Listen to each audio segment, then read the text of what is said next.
இட்லி எப்பா இட்லி போட்ட சமான எவ்வளவு பெரிய பூகம் வந்தாலும் சரிடா நீ ஒரு ஆள் எஸ்கேப் ஆயிருப்பா.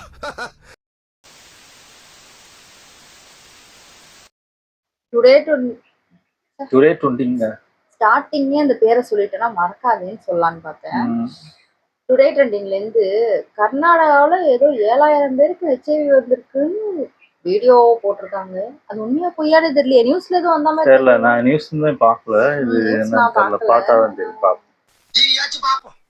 கர்நாடக மாநிலத்தில் 18 முதல் 25 வயதுக்குட்பட்ட 7000க்கும் மேற்பட்ட மாணவர்களுக்கு HIV தொற்று உறுதி செய்யப்பட்டுள்ளது. உண்மையா? நியூஸ் வரல. நம்ம பார்க்கலையா ஒரு வேலை? கன்ஃபார்ம் ஆயிடுச்சு. அண்ணனுக்கு HIV பாசிட்டிவ். நல்ல வேலை நெகட்டிவா வரல. உன் மனசுக்கு எல்லாம் பாசிட்டிவா தானே அமையும். அடப்பாவி.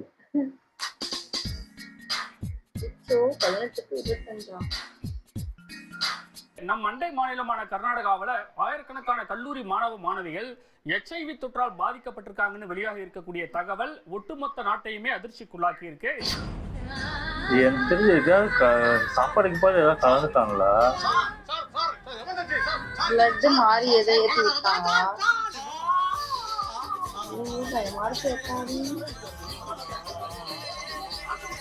இதன் காரணமாக மாநிலம் முழுவதும் உள்ள பொறியியல் மற்றும் கலை அறிவியல் கல்லூரிகளில் HIV பரிசோதனை மற்றும் சிறப்பு மருத்துவ முகாம்களை நடத்துமாறு கர்நாடக அரசு உத்தரவிட்டுள்ளது. எதுக்குடா கல்லூரிகளில் HIV பரிசோதனை எதுக்குடா பைட்ல தண்ணி எதுக்குடா பைட்ல தண்ணி நான் சொல்ல போற விஷயத்தை கேட்டா நீங்க மயங்கி கீழே விழுந்துருவீங்க. சொல்றதுக்கு முன்னாடியே மயக்கம் வருதடா. இளைஞர்கள் மற்றும் கல்லூரி மாணவர்களிடையே HIV தொற்று அதிகரிச்சுட்டு வர்றதால கர்நாடக மாநில எய்ட்ஸ் கட்டுப்பாட்டு அமைப்பு கல்லூரிகள்ல பரிசோதனை முகாம்களை நடத்த உத்தரவிட்டிருக்கு. இந்த நாடு எங்கேயா போகுது? எல்லாம் அங்கதான் சார் போயிட்டு இருக்குது. எனக்கு அதிர்ச்சியாகத்தான் இருக்கின்றது.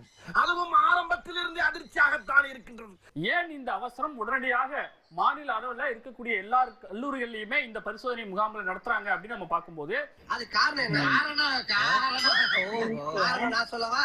தெரியல. இது மொக்கையா அதுக்கு இப்படியா பரவாயில்ல. இந்தியாவில் HIV தொற்றால் பாதிக்கப்பட்டவர்கள் அதிகம் இருக்கக்கூடிய மாநிலங்கள்ல கர்நாடகா 3வது இடத்துல இருக்கு. 3வது இடம்ல அதுக்கே இவ்வளோ? அங்க HIV பாதிப்பு 2.6 லட்சம் பேருக்கு HIV பாதிப்பானது இருக்கின்றது. இதுல மிக முக்கியமான செய்தி என்ன அப்படின்னா 54,000 பேர் தங்களுக்கு HIV பாதிப்பு இருப்பது தெரியாமலேயே வாழ்ந்து வருவதாக புள்ளிவிவரங்கள் சொல்கிறது.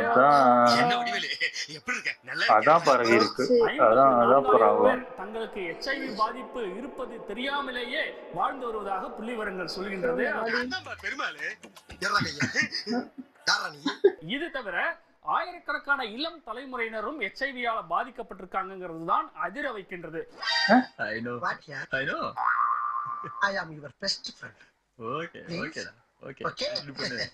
குறிப்பா சொல்லணும் அப்படின்னா இன்றைய இளம் தலைமுறை 2023-24 ஆண்டுல பாத்தீங்கன்னா மொத்தம் 44,500 பேர் HIV-யால பாதிக்கப்பட்டிருந்தாங்க.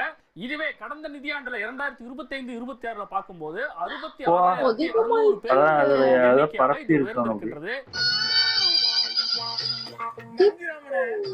செக்கப்பே இல்லாம பண்ணிட்டு இருக்காங்க. தெரிஞ்சு ஏதாவது இது வைக்கணும்.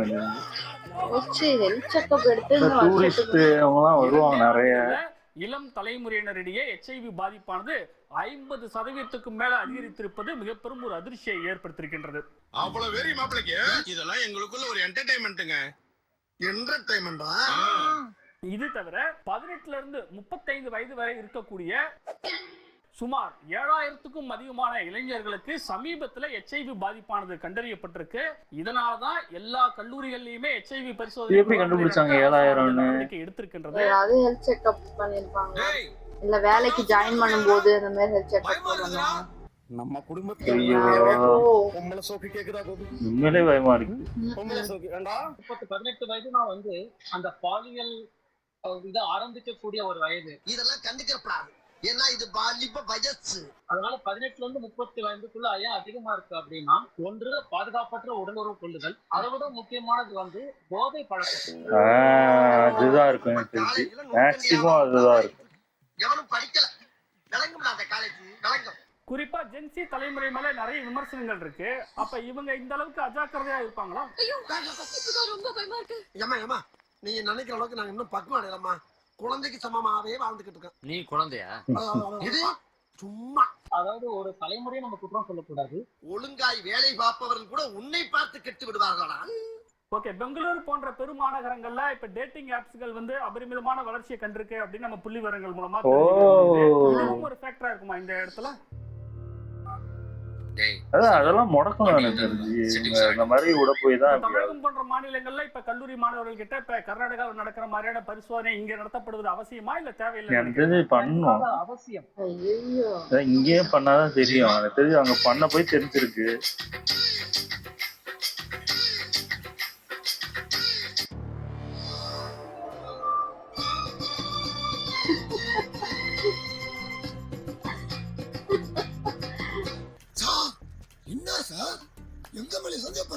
My dear Gen Z, young teenagers, young people should always think about the future. ஒரு situationship, ஒரு boy bestie, ஒரு girl bestie, ஒரு குட்டி relationship, குட்டி pleasure காண்டி you should not end up your life full of mental pressure. போங்கடா போறப்ப ஏதாச்சும் பொருளை விட்டு போங்கடா, உசுரை விட்டு போயிடாங்க பச்சிடா. பானிபூரி வேணுன்றதுக்காக பாலடைஞ்ச பூரிய கோர்த்து விட்டுறாதுடா. So don't be in hurry, don't be in rush in finding the partner very soon at young age.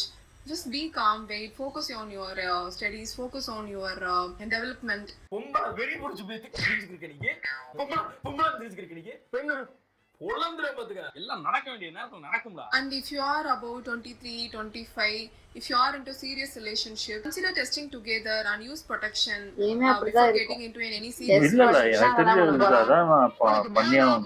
கல்யாணத்தை பண்ணி பார்க்கலாம்னு நினைக்கிறேன். அது விருப்பமா? கல்யாணம் மட்டும் லேட் ஆகுது.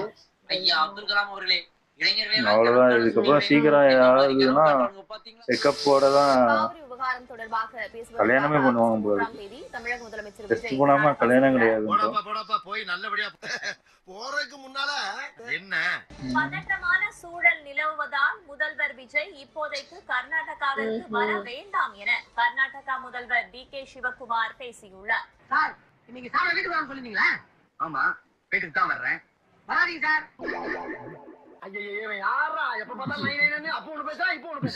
உரிய சூழல்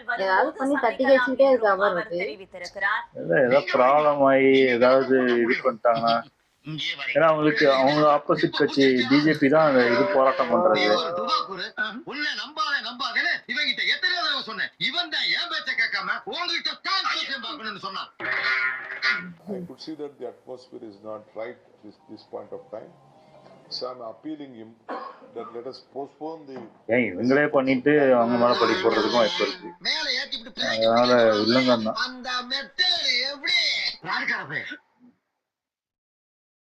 அவ்வளவுதான். எனக்கு தெரிஞ்சு ரிஸ்க் தான். எனக்கு தெரிஞ்ச ஏதாவது கலவரம் பண்ணி ஏதாவது பண்றதுக்கு வாய்ப்பு இருக்கு. இது வாண்டடா அவங்க பண்ணிட்டாங்க இவங்க பண்ணிட்டாங்கன்னு பழைய தூக்கி அப்படி போட்டு இவங்க இங்கேயும் ஒம்பெடுத்தாச்சு, அங்கேயும் இவங்களையும் எதிர்கட்சியும் இது பண்ணிட்டோம் அப்படின்னு மாதிரி பண்ணிடுவாங்க. அதனால இது ஆபத்தான ஒரு விஷயம் தான். அதுக்கப்புறம் இது 7000 பேருக்கு எப்படி கண்டுபிடிச்சாங்க இதுதான் தெரியவே இல்லை. மெடிக்கல் செக்அப்லாம் வந்து பண்ணுவாங்க. நான் காலேஜ் படிக்கும் போது அது ஓகே. மெடிக்கல் செக்அப் வந்து மெடிக்கல் ஸ்டூடெண்ட்க்கு ஓகே.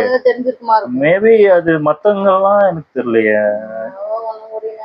இல்ல இந்த மெடிக்கல் இதெல்லாம் வந்து ஃபிட்னஸ் இதெல்லாம் வந்து அது ஜாப் ஜாயின் பண்ணும்போது அதெல்லாம் கேட்பாங்க. மேபி எதிரியா எல்லாத்துலயும் அதாவது எல்லா கம்பெனியும் எல்லா இதுலயுமே கேட்க மாட்டாங்க. சில இது மட்டும் குறிப்பிட்ட ஒரு இதுலதான் கேட்பாங்க. இது எனக்கு தெரிஞ்சு ரொம்ப இதாதான் இருக்கு. இது எப்படி இது ஏதாவது போடணும் இப்ப ஏதாவது கொண்டு வந்திருக்காங்க. எனக்கு தெரிஞ்சதா இது வந்து எனக்கு தெரிஞ்சு தமிழ்நாட்டிலுமே இது கொண்டு வர்றது நல்லது. இந்த மாதிரி முகாம் கொண்டு வந்து எல்லா காலேஜையும் செக் பண்றது ரொம்ப ரொம்ப நல்லது. எல்லாரும் எப்படி இருப்பாங்க என்ன அதை சொல்ற மாதிரி அதெல்லாம் இருக்கதான் செய்யுது. இந்த situationship girl bestie boy bestie அப்படின்னு வச்சுக்கிறாங்க. அதான் ரொம்ப அநியாயத்துக்கு ஆப் விட்டுருக்காங்க. எனக்கு தெரிஞ்சு ஒரு 20-30 டேட்டிங் ஆப்பே விட்டுருக்காங்க. நம்மலாம் காலேஜ் படிக்கும்போது இப்படி ஒரு ஆப் ஒண்ணு ஒரு மண்ணாங்கட்டியும் விட்டுற மாட்டாங்க. இந்த பாய் பெஸ்டி கேர்ள் பெஸ்டி பேச ஒரு பேனா கேட்டாலே அந்த மரம் பாக்குங்க. இதுல கேர்ள் பெஸ்டி பாய் பெஸ்டிலாம் எங்க வழி இருக்கு? போன்லாம் நானா ஒர்க் பண்ணதுக்கு அப்புறம் அதுவே ரொம்ப வருஷத்துக்கு அப்புறம் தான் வாங்கினேன். அதுவே பட்டன் போன் தான் வாங்கினேன். எனக்கு தெரிஞ்சு நான் ஸ்கூல் படிக்கும்போது தான் அந்த புள்ளி ராஜாக்கு எய்ட்ஸ் வருமா அப்படி ஒரு ஆடு போட்டாங்க. என்னடா இது ஆடு? அப்படி உட்காந்து பேசிக்கிட்டு இருப்போம் கிளாஸ்ல உட்காந்து. என்னவா இருக்கும் அப்போ இதெல்லாம் தெரியவே தெரியாது அது என்ன ஏது. அந்த டைம்ல எனக்கு தெரிஞ்சு பயங்கரமா விழிப்புணர்வு பண்ணிக்கிட்டு இருந்தாங்க. ஏன்னா அந்த அளவுக்கு அது அப்போ யாருமே அத பெருசா எடுத்துக்காம இருந்தனால அப்படி டிவில போடுற ஒரு ஆட்லாம் பண்ணி இப்போ இது பண்ணிட்டு இருந்தாங்க. எல்லாருக்கும் விழிப்புணர்வு வரட்டும் அப்படின்னு போட்டாங்க. ஏன்னா நம்மளே பார்த்துட்டு இருந்தோம். நம்மளாம் அந்த ஆடு அந்த நிறைய நானே பேனர்லாம் வச்சிருந்தாங்க. எனக்கு தெரிஞ்சு பெரிய பெரிய பேனர்லாம் பெரிய இடத்துலலாம் வச்சிருந்தாங்க. அதெல்லாம் பார்த்துருக்கேன் நான். அதெல்லாம் அப்படியே இப்போ எல்லாரும் எல்லாம் தெரிஞ்சுக்கிறாங்க. போன் தான் இருக்குல்ல, எல்லாம் தெரிஞ்சுக்கிறாங்க, அது பண்ணிக்கிறாங்கன்னு அதை அசால்ட்டா விட்டுறாங்க. இப்பெல்லாம் ஜாதகம் பாக்கறத விட்டுட்டு மெடிக்கல் எல்லாரும் கல்யாணம் ஏதாவது பொண்ணு பாக்குறீங்களா பையன் எனக்கு தெரிஞ்சு 2 சைட்லயுமே அது பாக்குறது சேஃப் தான். எனக்கு தெரிஞ்சு இதை கேட்கும் போது எனக்கே அது முன்னாடி அது முன்னாடி எல்லாம் 1-2 பேர் கேட்டாலே அது தப்பா பேசுவாங்க. நீ இப்படி எல்லாம் கேக்குற அப்படின்ற மாதிரி நிறைய படத்துல இல்ல அது இது மட்டும் கிடையாது. இல்ல நிறைய நம்மளுக்கும் தெரியாது. நம்ம உடம்புல என்னென்ன பிரச்சனை இருக்குன்னு நம்மளுக்கே தெரியாது. நிறைய பேருக்கு ஹார்ட் ப்ராப்ளம், ஏதாவது சின்ன வயசுலயே ஹார்ட் ப்ராப்ளம்லாம் நிறைய பேருக்கு இருக்கும். நிறைய பிரச்சனை இருக்கும், அதெல்லாம் தெரியாது. எனக்கு தெரிஞ்சு இந்த மாதிரி ஏதாவது பொண்ணு பையன் பாக்குறீங்கன்னா எனக்கு தெரிஞ்சு மேக்சிமம் ஜாதகம் கேட்கறதுக்கு முன்னாடி இதை கேட்டு ஃபர்ஸ்ட் செக் பண்ணுங்க. நல்லா இருந்துச்சு. ஓகே, இந்த வீடியோஸ் உங்களுக்கு பிடிச்சிருந்தா லைக் பண்ணுங்க, ஷேர் பண்ணுங்க, காமெண்ட் பண்ணுங்க, மறக்காம சப்ஸ்கிரைப் பண்ணுங்க. நல்லா இருக்கும்.